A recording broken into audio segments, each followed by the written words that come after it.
I've been steampunked. Oh, right in the wallet. How's it going, everybody? I am the Dragon, as always, and here we have a new segment, I guess, Bevs with Devs. And, of course, the way you summon a dev is by mentioning him on a podcast. So our first guest on Bevs with Devs is Joe from Scarybug Games. How's it going? Pretty good. How about yourself? Good. So we're both seated here with his latest undertaking, Mechagami, and beers in hand, and we're gonna give Mechagami a look. First off, before we dive right in, let's why don't you tell me a bit about your dev history? Okay. I got started doing educational games here in Madison. Mainly designing educational games for a company called WebCourseworks. Okay. And on the side, I started doing my own Flash games. Did a couple that didn't do great, and then I did Chronotron, which was the time-traveling puzzle platformer, sort of based on Lost Vikings and an article I saw about Braid coming up. It was released before Braid, but it definitely was not started before Braid was started. Sure. And when Braid finally came out, I was very glad to see that they were very different. Because I'd made myself not play Braid at all until the game was already done. Just I didn't want it to influence me too much. But sure. It's like, oh, I could do a time travel game. That sounds fun. So then Chronotron, tell me a bit about that. You saw some decent success in that. Yeah, oh yeah. It was sponsored by Congregate, and it ended up, I submitted it to the Penny Arcade PAX 10, the first year they did the PAX 10, which was this like, oh, we'll get 10 indie devs out, or indie dev studios, bring them out, and give them a free booth to show off their game, this little indie area. Yeah, so I submitted there and got in, so I was able to meet a bunch of other cool devs and show off my game to the public, and it was nice. A really good time. Very cool. So I met the man. It's embarrassing because I can't remember his name right now. He was a programmer on Spider-Man 2. Oh, cool. And he ended up doing he's doing a game called Energy Hook now, a Kickstarter game. Right. One of 2 Kickstarters I supported is his. Yeah, Energy Hook. Jamie Fristum. Or is it Fristrom? I don't remember if there's an R in there or not. Second R.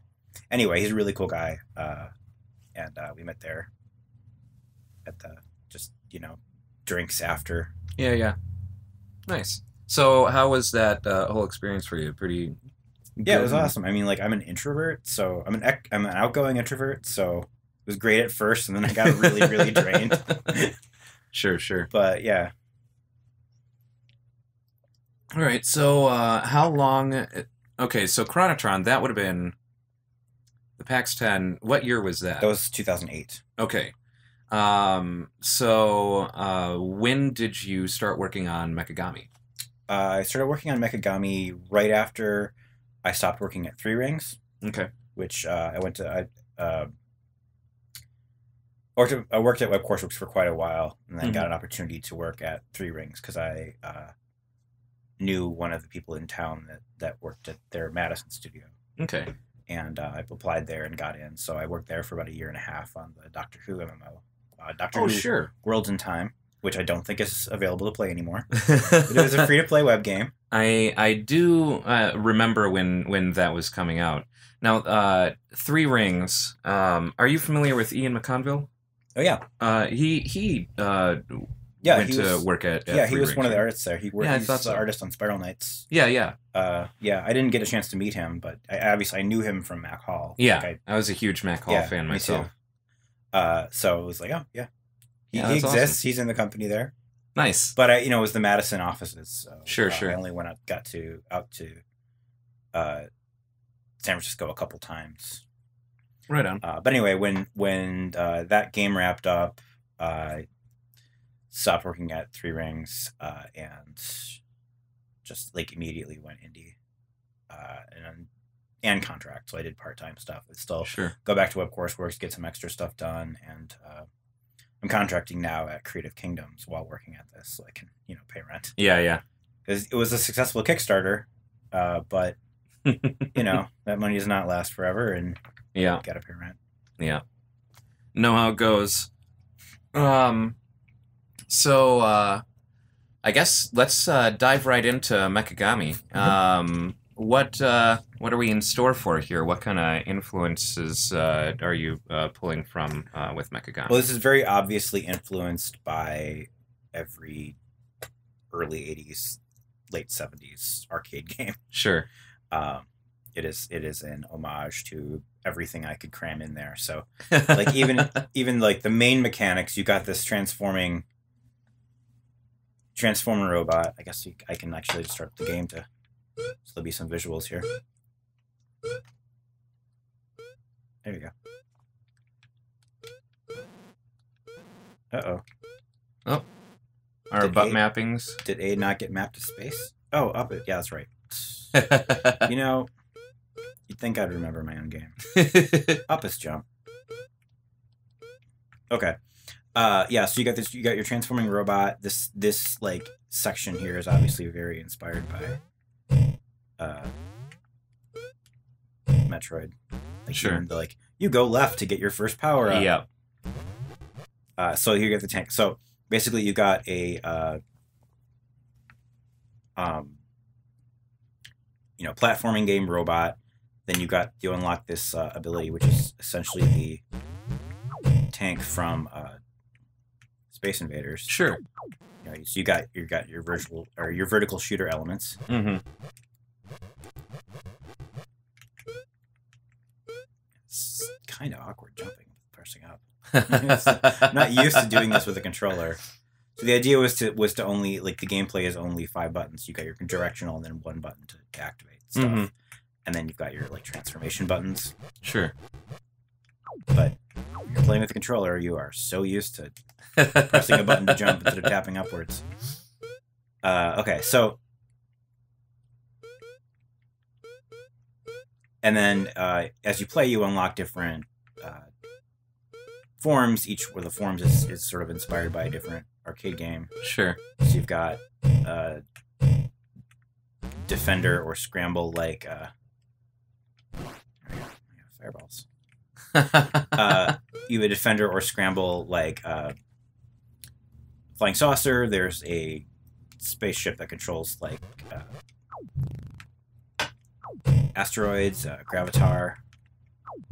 Also, yeah, it's sort of very inspired by Gravatar in that, like, you can go to these different planets. You know, if you're playing the original Gravatar. No, I've not played Gravatar. It's Ace. It's an Atari sequel to Asteroids, essentially. Oh, right on. So it controls like that. It was a vector-based game, and I'm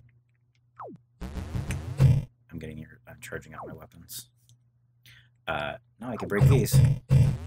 Oh, okay. So the lightning bolt orbs charge up your weapon? Yeah, they're temporary weapon power-ups, and they depend on what form you're in. They charge up that weapon.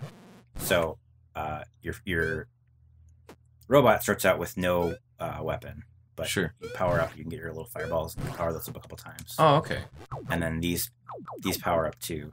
All right. That's a direct ripoff of Cave Story. I was just gonna say it's a great mechanic because you also use it because I didn't want to have lives and like game overs and stuff. Mm-hmm. You hit these guys right here, and that's your checkpoint. Yeah. So, but there has to be some consequence for death. So the consequence is that when you take damage, you lose your weapon power, and if you die, you lose all your weapon powers. Mm-hmm.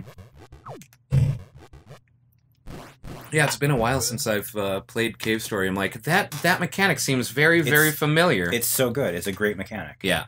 And Cave Story, really, really awesome game. Yeah. You got these guys which stick on the ceiling, and they fire bombs at you. And if you wait long enough, they will metamorphosize into moths. Really? Yeah. There's a couple things that wow, form changes. They don't have enough frames of animation yet. Anyway. All right, so here, this fireball is the Super Mario Land fireball. Sure. Oh, yes. Yeah. And then the last one is the Cave Story fireball that like rolls around on the ground a bunch. Yeah.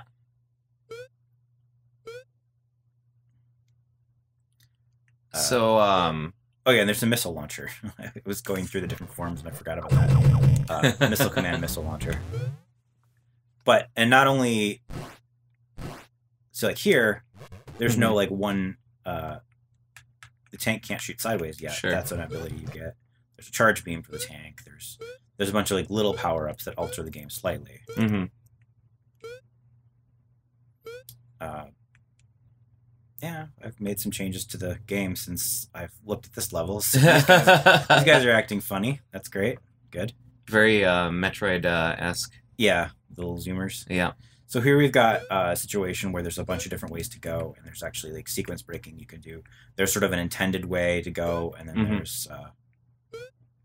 there's cheats you can damage boost by hitting one of these guys to get up here. Oh sure. Oh, it looks like I can get up there right now for some reason. It's so broken. So are you working on this entirely on your own? Yeah. All the art, all the assets and everything, and Looks like you got a pop up here that. Oh, whoops. I should maybe move that out of the way. Okay.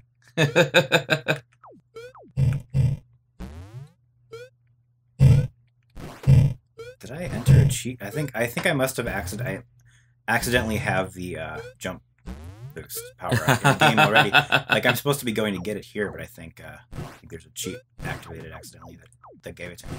That's fine. I love that a lot of your references seem to almost just be like visual patterns. You know, like in the portion with the question blocks, like you could even like do without the question blocks and people are still gonna look at that and think Mario. Right. Like there are some very distinct visual patterns in gaming that just like strike the nostalgia bone. Right. Yeah, and that's all entirely intentional. Obviously I've got like my Egyptian hieroglyphics here are the I'm kind of obsessed with the shapes of the 3 Space Invaders. I have a tattoo. So here we've got this ground pattern here is introduced here, and that's a refueling zone, but it also increases your speed in the tank mode. Oh, okay.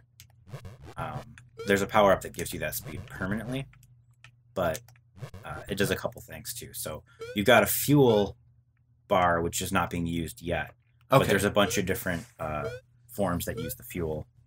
So then eventually, once that is implemented, it would conceivably hinder your ability to change into, or would it hinder your ability to transport as? It is implemented. It's just the fuel is just for certain forms that I don't have yet. Oh, okay, okay. So there's a jet jump. Yeah, see, like I have this power up. I'm not supposed to have it yet, but I do. So this is where I would go to get the jump power up, which would allow me to jump as high as I've been jumping. So I don't know. That's weird. You know, it's alpha. I've been working on World 3 a bunch and have not gone back to World 1 at all. So I was kind of expecting fun moments like this to happen. Sure.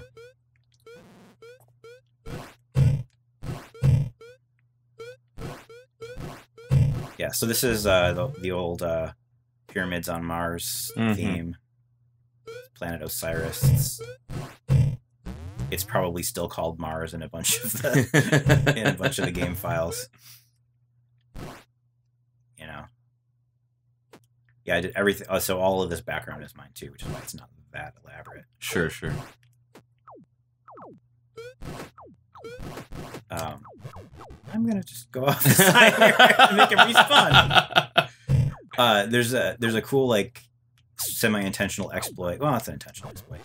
In the original Legend of Zelda, when it remembered how many enemies you'd killed, it just counted the number of enemies you'd killed. It didn't remember which individual enemies there were. So you could kill some and go off and like hope that the ones that were in there, like the order that they were there was all the same. So, like I don't want to fight the blue dark nuts, so I'm gonna kill the easy ones first, then go off the screen, come back on, it'll change. So you can do that here. This is how the game remembers. You know, there are intentional glitches. That is a really like that's a very interesting homage. Yeah, Like, not something that people would expect. I've spent time ROM hacking the original Legend of Zelda. It's a beautiful creation. Like, it's an amazing feat of engineering and art. I absolutely love it. So, yeah, so that the damage boost, bug exploit. There's secret hidden walls somewhere in the game that you can use. There's a bunch of like, yeah, I'm intending for there to be like, you come and you play again, and you can find secrets and beat the game much quicker. Sure. There's an exploit around here where you can like skip this entire area by going in the back door and tricking an enemy into breaking a block for you. Huh.